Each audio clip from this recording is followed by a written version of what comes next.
So, are you satisfied with the hearing? Very much so. Well, as you have seen, there was nothing to worry about. Indeed. Shall we order now? Sure. Can I get you something to drink? Yes, dear. I would like a glass of red wine. I can't make up my mind. What would you recommend? May I suggest the house cocktail? What exactly is it? It's a combination of rum, lime juice, sugar, mint, and soda water. First, you mix the mint and the sugar and a splash of soda until the sugar melts. And then you pour the rum and the lime juice into a shaker with some ice. And then you top it with a splash of soda and It sounds great, but I would like something less elaborate. I see. May I propose a glass of champagne? That would be fine.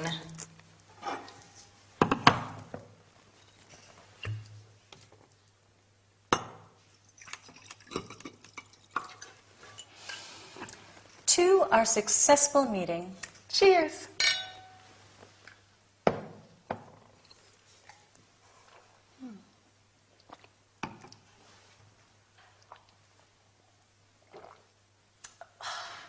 Would you like another drink? Oh, no, thank you. I already feel a bit dizzy. I'm afraid I have to go. I have an appointment in half an hour's time. Oh. May I have the bill, please? Sure, it's 15 pounds. Put your wallet away. This is my treat. No, you paid for dinner last time. Thank you, then. Thanks for a most enjoyable evening. Not at all. It was a pleasure. Goodbye. Bye. Bye.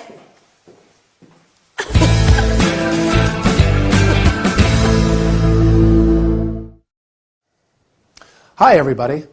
I think that you have been working hard enough. So today, we are going to have a nice drink. Having a drink together, just like a meal, is a good way to establish a relationship. So it's very useful to know the appropriate language. Today, we are going to learn about ordering, recommending something, proposing a toast, paying a bill. As you have seen, Miranda and Miss Adams are in a cafe celebrating the results of a hearing. Miss Adams asks, "Shall we order now?" You can also say, "Are you ready to order?" or "Would you like to order?" Emily asks them, "Can I get you something to drink?" Or she could say, "What would you like to drink?" Miss Adams is undecided and says, "I can't make up my mind." To make up one's mind means to make a decision. Then she asks for advice. "What would you recommend?" You can also say, "What do you suggest?" Emily proposes a house cocktail, a cocktail made with their own recipe. Miss Adams asks, "What exactly is it?" Can you remember some of the cocktail's ingredients? Rum, lime juice, sugar. Right. However, Miss Adams is not enthusiastic and says, "It sounds great, but I would like something less elaborate." Before drinking, Miranda and Miss Adams make a toast. A toast is the act of raising glasses at a gathering and drinking together. Miss Adams says, "Cheers." Cheers is a friendly expression said just before you drink an alcoholic drink. Then Miranda asks, "Would you like another drink?" You can also say, "Would you like something else?" or "Would you like something to eat?" Before leaving, Miss Adams wants to pay and asks, "May I have the bill, please?" But Miranda does not want her to pay. "Put your wallet away. This is my treat." "This is my treat" means I will pay. Do you remember what Miss Adams answers? Right. No, you paid for dinner last time. Finally, Miss Adams thanks Miranda for a most enjoyable evening. Well, it seems you have made very good progress. Before leaving, I would like to propose a toast to celebrate. Bye, and see you next time. Oh, Linda, I'd like to have a word with you. Okay, sure. As you know, we're opening a new office in Glasgow, Yes? and Miranda is very busy at the moment, so I'm doing a lot of her work, and neither of us has much time. Yes, I've noticed things are really busy around here lately. And ideally, I'd like the new office to open 3 months from now. So soon? Yes, and the only way that's possible is for you to manage the project. Me? Yes, we'd like you to head up the project. We trust you. No one knows this office and the way things work better than you, apart from Miranda, of course. Of course. So what do you say? Well, thank you. It's a challenging task, and I'm happy and honored to be put in charge of such an important project. But I am a little worried about the tight time constraints. Yes, I know. You'll have to work on a very tight schedule, but we're sure you can do it. 3 months. That really leaves no margin for error. Don't worry, Linda. The studio's here to give you all the support you require, and you'll have everything you need to do the job. Okay. What we'd like you to do first is to define the scope of the project. What has to be done to meet our 3-month deadline? Any questions?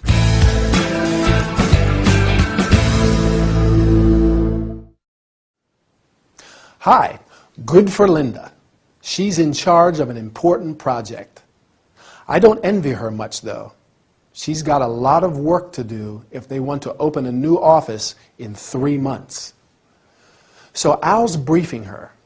He's informing her of the news and instructing her on what she has to do. That's what we call a briefing. He asks Linda to head up the project, be in charge of it. That means be the head. She will therefore have to manage the project, direct it. That's a big job for Linda. In fact, she says it's a challenging task. It's a difficult but stimulating job. It's challenging. So why is it difficult? Well, Linda's worried about the tight time constraints. The time she has is very little. The deadline is in 3 months. We can call it a 3-month deadline. A deadline is the final time or day that you have to finish a project. The lack of time leaves no margin for error. She can't make any mistakes because she doesn't have the time to fix things. There is no margin, no space, in this case, no time for mistakes. This means she'll have to work on a tight schedule. What is a schedule? When we are talking about a person's schedule, we mean their daily or weekly plans. But in this case, the schedule is the timed plan of procedures for the project. All the things Linda has to do and when she has to do them. Well, Al reassures her that she'll receive all the support she requires and that she will have everything she needs to do the job. And what's the first thing she has to do? Do you remember? That's it. She has to define the scope of the project. In project management, the scope is the totality of work needed to complete a project. Linda has to define the scope, specify exactly what everybody involved has to do. Good luck, Linda, and goodbye for now. See you soon.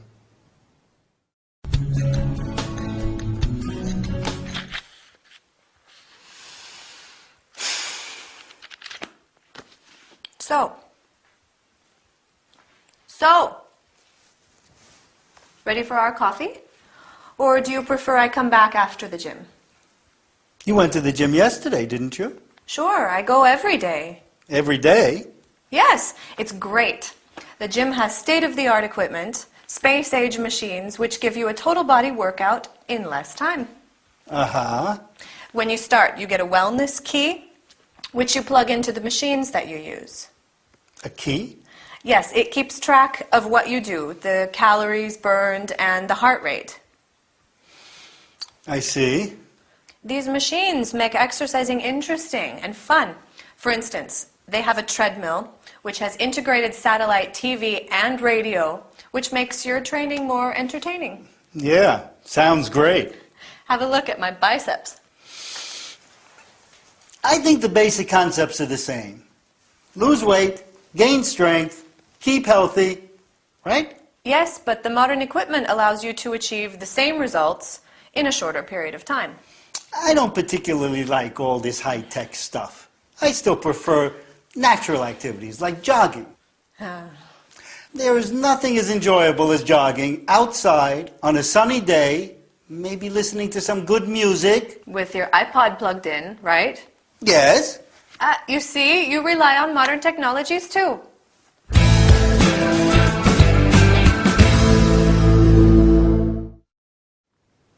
Hi, let's start with our health and body care workout.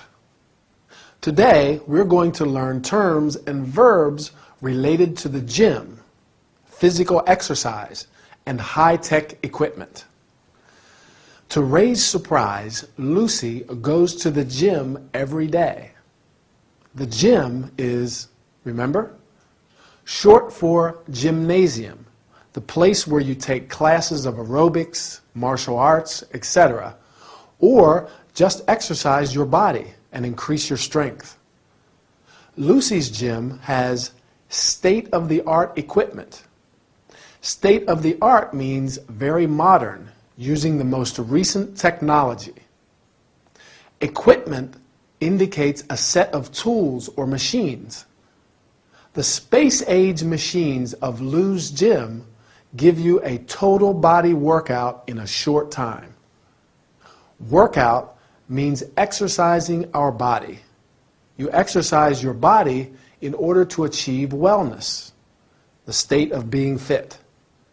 You can also use the word workout referring to the art of practicing something. Lucy receives a wellness key, right? It's an electronic device that keeps a record of all the exercises, the calories burned, and the heart rate. The heart rate is the rhythm at which the heart beats. In a gym, there are many different kinds of machines: rowing machines, exercise bikes, treadmills. The treadmill consists of a moving strip that allows you to walk or jog on it. Lucy says there is a treadmill which has an integrated satellite TV and a radio. Wow, that must be great. Given Lucy's biceps, it seems that these machines are quite effective. The biceps are the large muscles at the front of the upper arm. Other muscles that you frequently exercise are abdominals, quadriceps, shoulder muscles. As Ray says, the basic concepts are the same: to lose weight, gain strength, and keep healthy. You can lose or gain weight, and you can get or be strong and healthy. Does Ray like these machines? Not particularly, right? In fact, he prefers jogging, that is, running at a regular speed. Our time's over. I think I'll go jogging too. See you in the next session. Bye.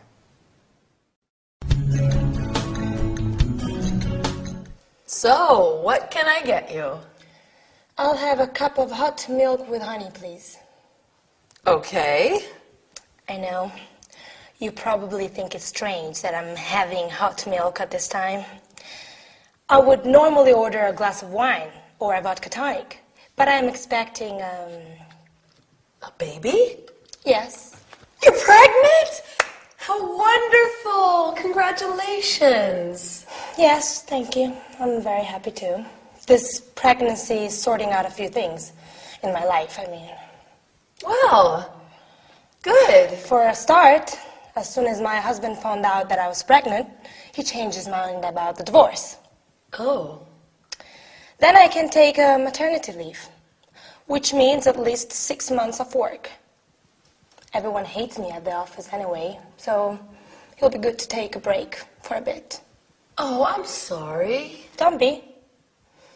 Mr. Gradgrind, my boss, would finally realize how valuable I am and how much work I actually do in there. Matthew Peacock, my rival colleague, had better start pulling his weight. Well, I'm sure. And then there are all the things the baby will need. The coat, the clothes, the toys. It's expensive to raise a family. Yes, I can imagine. When I was a child, my parents were very strict. I had a great childhood. I don't mean to complain or anything, but I grew up in a rigid household. Oh, I guess I was lucky. I had a lot of freedom, especially as a teenager. I didn't. My father was so strict and disciplinary. Once, I was playing with my dog, Marnie, and she barked and woke up my dad. He was so angry that the next day he gave her away. Poor Marnie. How sad. Oh, there's my husband. Stuart! Stuart! I'll get you that hot milk.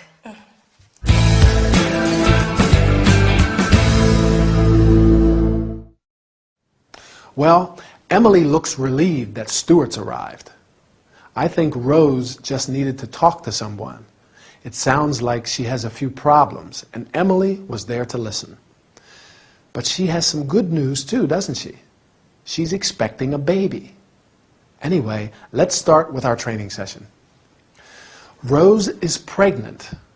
She's happy about the pregnancy, and she's also happy that she can take maternity leave. That's the time that you can take off work and stay home because of the pregnancy. And we say, take maternity leave. However, the rest of Rose's life doesn't sound too happy. Everyone hates her at the office. Her boss doesn't appreciate her work. And her husband wanted to get a divorce before he found out she was pregnant. And she tells Emily about her childhood, her infancy, the period of her life when she was a child. After childhood, there's adolescence. That's the time from when puberty starts through to adulthood. An adolescent becomes an adult at the age of 18. That's when they reach adulthood. So going back to Rose, she grew up in a strict household. To grow up is to go through childhood, become a teenager from 13 to 19, and then an adult, presumably. What about you? Did you grow up in a strict household? Or did you have a lot of freedom, like Emily? She was lucky. She had a lot of freedom as a teenager. I had quite a lot of freedom too. My parents weren't very strict. They let me do what I wanted, which isn't always the right thing to do. Parents have a hard job. It's not easy to bring up children. That's another verb, to bring up, which means to take care of and educate a child. Well, Rose seems excited about bringing up a child, but she says it's expensive to raise a family. To raise a family is like saying to bring up a family. It means to take care of it and make it grow. Yes, it is expensive to raise a family, but it's one of the most rewarding things in life, isn't it? Well, take care, and I'll see you very soon. Bye.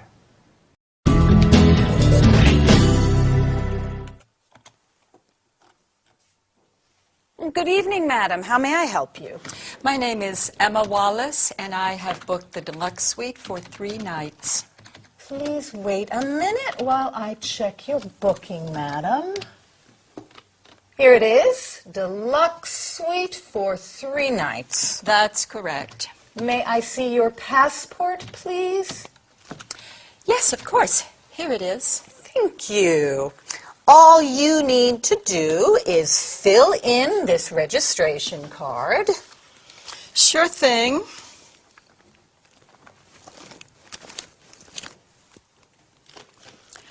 Could I use your pen?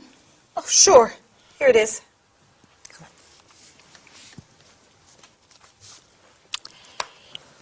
EMMAWALLACE.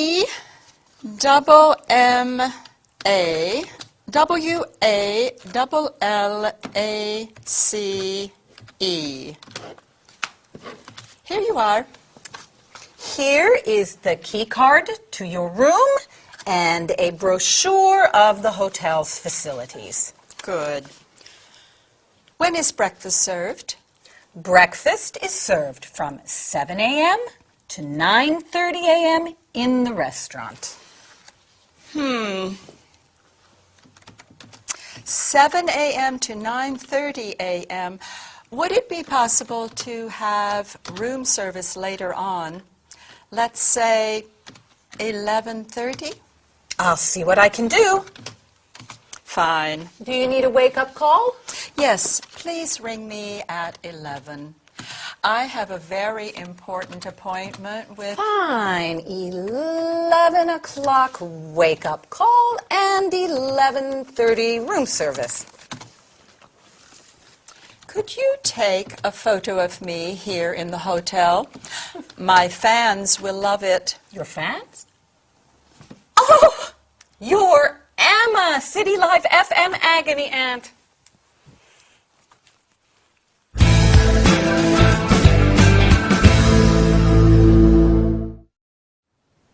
Hi, everybody. Are you ready for an unforgettable workout with our celebrity agony Aunt Emma? Instead of the usual TV studio, she is traveling on the Isle of Wight and has arrived at Cowes. Today, we are going to learn about how to welcome a guest, check-in procedures, hotel services and facilities. Agony Aunt Emma has arrived at Miss Adams' hotel in Cowes and has to check in. At her arrival, Miss Adams welcomes her. Good evening, madam. How may I help you? You can also say, may I help you? Or, can I be of assistance? Emma answers, my name is Emma Wallace, and I have booked. Do you remember what? Well, since she is a celebrity, she has booked the deluxe suite for 3 nights. Along with a suite, you can book a single room, a double room, etc. Miss Adams then checks her booking. Please wait a minute while I check your booking. You can also say, just a moment, I'll check your booking, or let me check your booking. Miss Adams asks to see her passport. May I see your passport, please? And to fill in the registration card. To fill in means to write the necessary information on an official document. She gives her the key card to her room and a brochure of the hotel's facilities. I think you all know what a key card is. However, it's an electronic device in the form of a plastic card which is used to open a door. Facilities means equipment and services provided for a particular purpose. Can you name some hotel facilities? Right. A restaurant, a bar, a swimming pool, etc. Emma asks, when is breakfast served? And Miss Adams answers that it's served from 7 a.m. to 9:30 a.m. Emma is not very happy about that. Can you guess why? Sure, because she likes to sleep until late. So she asks for room service. Room service is the serving of food and drink to customers in their room. Finally, Miss Adams wants to know if she needs a wake-up call. And Emma answers, "Please ring me at 11. I would like to sleep until 11 too. And you? I hope you have enjoyed this lesson. I'm sure it will be very useful when traveling to foreign countries. Anyway, our time is over. See you soon. Bye."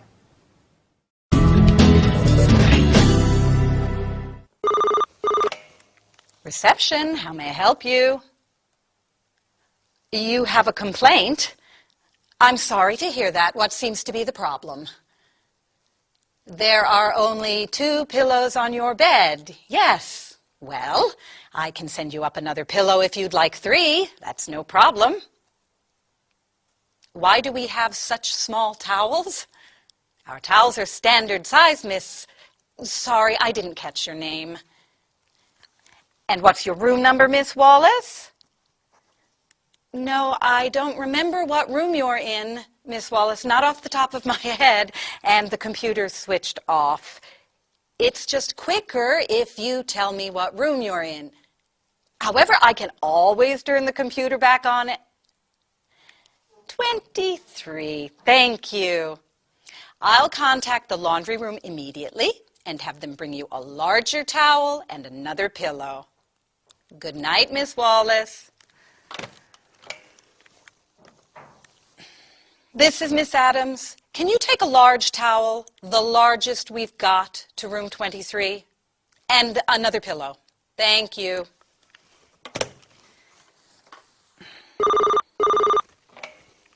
Reception, how may I help you? Miss Wallace, the towel and the pillow are on their way. Oh dear. No clothes hangers in the wardrobe? Please accept my sincere apologies for the inconvenience. I'll fix this matter straight away. Yes, Miss Wallace, don't worry. I'll send you up some clothes hangers now. Have a good night.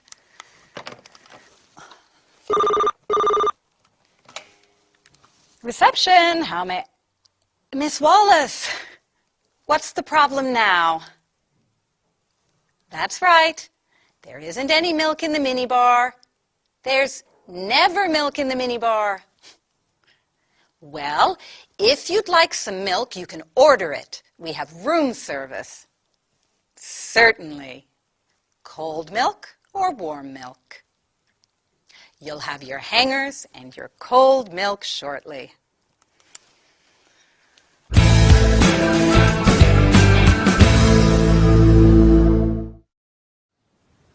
Hello again.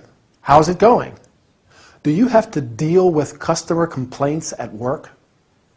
Miss Adams, who's at the reception answering the phone, is probably used to hotel guests complaining. But Emma is really testing her patience. Let's look at some of the things Miss Adams says as she deals with Emma's requests. First of all, when Emma says she has some complaints, Miss Adams replies, "I'm sorry to hear that." Or we can say, "I'm sorry to hear about this." And she asks, "What seems to be the problem?" Emma wants a bigger towel and another pillow.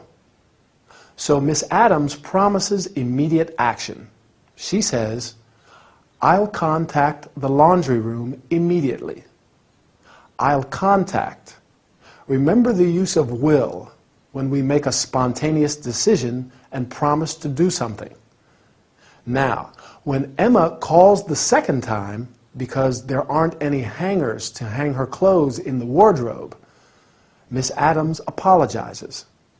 To apologize means to say sorry. But she apologizes in a more formal way than just simply saying sorry. Do you remember what she says?